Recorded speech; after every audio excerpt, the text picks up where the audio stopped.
Nashik road BIDCO चौकात आगामी येणाऱ्या सण उत्सवाच्या पार्श्वभूमीवर आज दिनांक 15 जून रोजी सकाळी 10 वाजता नाशिक रोड उपनगर व देवळाली कॅम्प पोलीस ठाणे यांच्या संयुक्तरित्या पोलिसांची दंगा काबू रंगीत तालीम घेण्यात आली.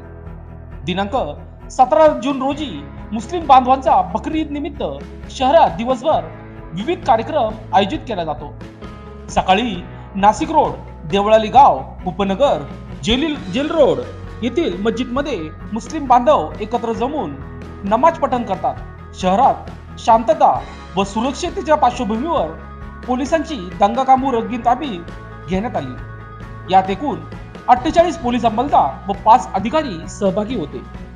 पोलीस आयुक्त संदीप कर्णिक यांच्या मार्गदर्शनाखाली परिमंडल 2च्या पोलीस उपायुक्त मोनिका राऊत, सहाय्यक पोलीस आयुक्त सचिन बारी यांच्या उपस्थितीत ही तालीम घेण्यात आली.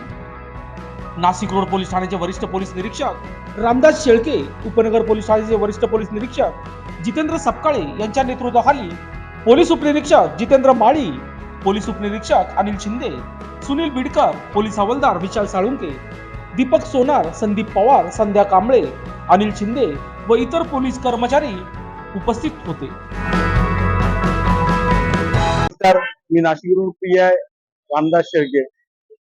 आपण दंगा काबू योजना राबवण्यात आलेली होती.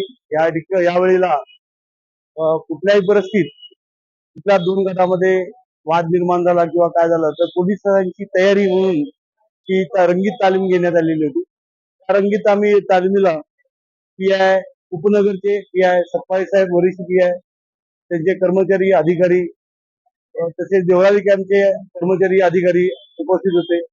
त्यावेळेला खूप मोठ्या प्रमाणात मॉब जमा झालेला होता. असा कंट्रोलला कॉल देऊन त्या पद्धतीने आम्ही ही रंगीत तालीम घेतलेली आहे. रंगीत तालीम चांगल्या पद्धतीने आमच्या कर्मचाऱ्यांनी अधिकाऱ्यांनी राबवलेली.